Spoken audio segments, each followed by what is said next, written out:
დამხობა არ არსებობს მშვიდობიანი და არამშვიდობიანი, ხო? არის ორი მიმართულებით საქმე აღძრული, როგორც დამხობის მიმართულებით, ასევე ღვთამისდაპირების მიმართულებით, დანარჩენი არის მონებრივია სასამართლოს საქმე, ხო?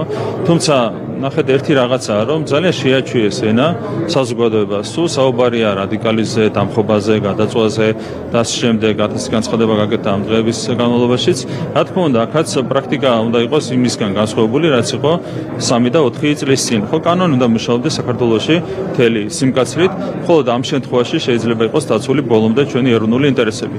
და მე ყველას პირდები, რომ ყველა მიმართულებით როგორც სხვა მიმართულებებით, ხო გავამკაცრებთ ჩვენ კანონის მოქმედება, ასევე ძალიან მკაცრი მიდგომები გვექნება ჩვენ პოლიტიკურად მოტივირებულ დანაშაულთან დაკავშირებით. ყველა მიმართულებით გვექნება უფრო მკაცრი მიდგომები კანონის აღსრულების ნაწილში, ვიდრე ეს იყო წარსულში.